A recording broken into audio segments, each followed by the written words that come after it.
There's a formula to success, and the foundation to building a business that wins rests on these three things I'm going to share with you here. Let's kick it off and get going. So I titled this episode, How to Win in Business, because again, like I said, 80% of businesses are losing or putzing along year after year. And that 20% that's winning, that's broken up into that 20% is broken up into 5, 15, right? Like the 15 are doing good, not great.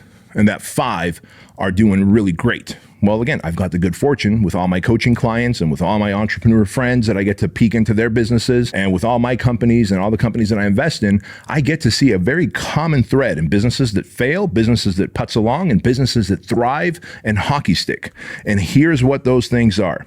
They're the 3 Ps. P number 1 is your product, right? And by the way, doesn't it feel great to know that like your business, your entire success of your business rests on these 3 things? Because a lot of people think like, man, there's so many moving parts to a business. Like you got to get all these things right to make it happen. I'm like, no, after 25 years of being an entrepreneur and losing my fair share and then now winning my fair share, I can tell you it breaks down to these 3 Ps, right? And that first P is the product. Your product. How does your product stack up with the competition? Now, whether your product is an actual physical thing or it's a service that you do, how does it truly stack up? What you would want to do is you would want to then ask your customers in a survey for feedback. Does my product meet and exceed your expectations? Like before buying my product or service, what were your expectations? And they might say, this was my expectation. Okay, well, once you bought it, does the product meet or exceed your expectations? And I'm here to tell you guys right now, guys, if the product just meets the expectations, if it's just good enough, you're not going to survive anymore. Those days are gone where good enough product is good enough.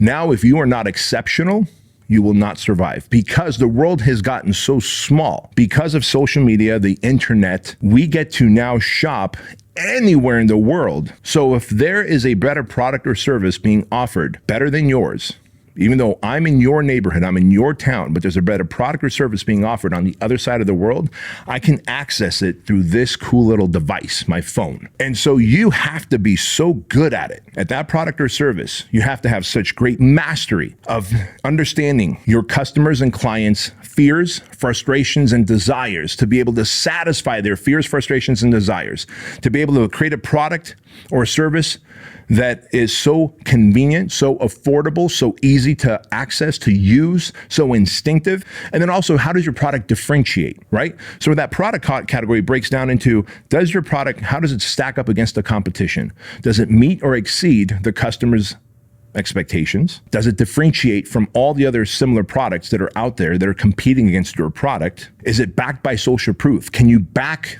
how awesome your product is by social proof, testimonials, case studies, right?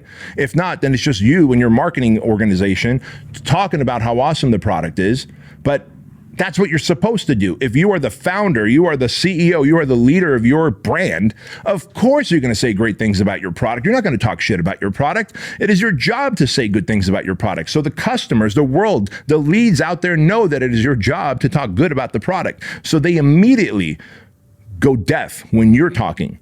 What they do listen to is reviews. That's why you look at Amazon. It's stacked with reviews because I want to know how a user, a customer that purchased this product or service, what was their experience like? Because what actual paying customers say about your product and service speaks 10x the volume than what you say about your product. The next thing we need to focus on are the people. Now, when I say we're going to focus on the people, I mean the people that run the business, right? Not the customers.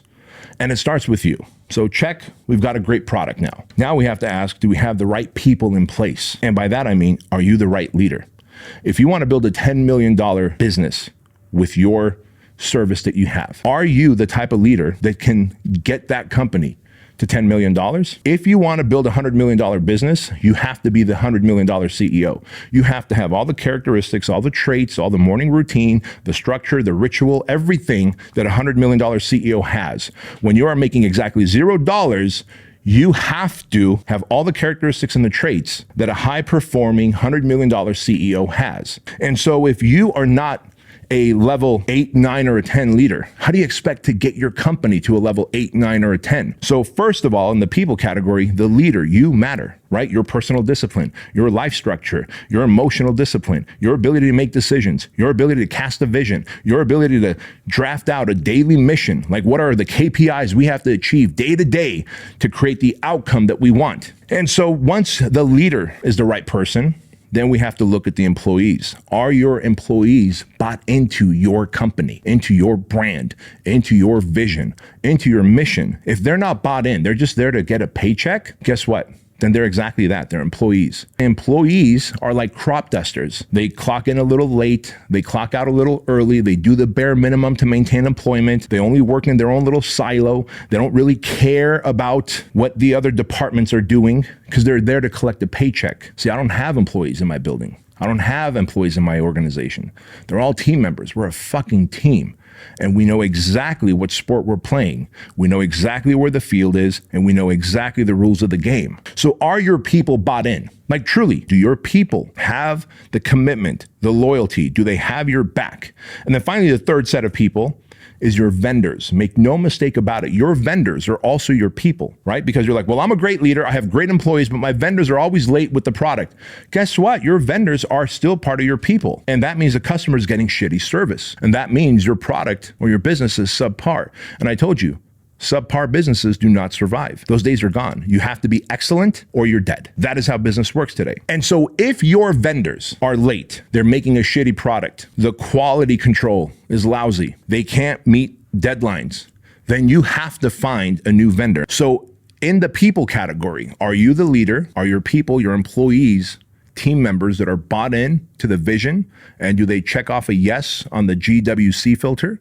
Do they get it, want it, and have the capacity to perform at that level that you want? And then are your vendors on board with who you are and the vision that you've casted? If yes, then you move on to the third and final P, and that is the processes, because it's a good product with good people and good processes. And the product is what we're selling.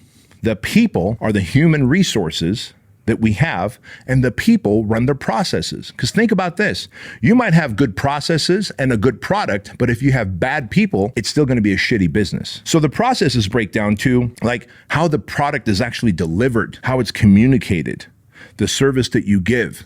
Is it consistent everywhere? The marketing, like there's internal marketing, there's external marketing, there's online marketing, the sales process of it, the referrals, the customer retention process, the customer support process, the scaling of a business process. How do we scale this? What do we do when a refund request is given? There's a process for a refund request. What do we do like, Keuilian supplements? We offer a 30-day unconditional like it or leave it money back guarantee on all Keuilian supplements. Like on day 30, you could empty the fucking bag of grass-fed whey protein and then say, I don't like it. And then we go, here's your money back. Simple as that, right? And so when you have a good product, like you could literally say this is a good product because my customers say so, the testimonials prove it, and they're evangelical about it. And then you have great people because you're a great leader. You set the tone. Your people have bought into your vision. The vendors are marching to the beat of your drum. Everyone's rowing in the same direction, and you have great processes that are predictable. The people run the processes, the process runs the business, and the business becomes massively profitable, and it becomes an industry dominating brand. And so I'm here to tell you, anytime that you are struggling in your business and you're like, I don't know where to begin, I don't know where to look in those three areas and look objectively with all emotions aside. Look at the product, look at the people, and look at your processes. And by the way, oftentimes processes, man, they're just tribal knowledge. Tribal knowledge means, yeah, I have a process for that. Anytime someone calls for a refund, they talk to me and I handle it. And when someone calls it was delivered to the wrong address, they call me. That's tribal knowledge. It's not a process unless it's documented. And then I used to say saved in a 3-ring binder, but these days we save all processes in a CRM and on Google Drive. This way, if I get hit by a bus, or Bryce, the CEO of Fit Body Bootcamp, my franchise, gets hit by a bus, we're like, oh shit, he had all this tribal knowledge in his head. It's gone. No, it's a process. We can then put a new human in place, and as long as they have the traits and the GWC factor, they can do 80 to 90% of what Bryce was doing within the first couple of weeks and then learn the rest. That creates predictability, right? So when you have a great product, you have a great people, you have great processes, you have predictability in your profits. And that, my friends, is how you build a multi-million-dollar business.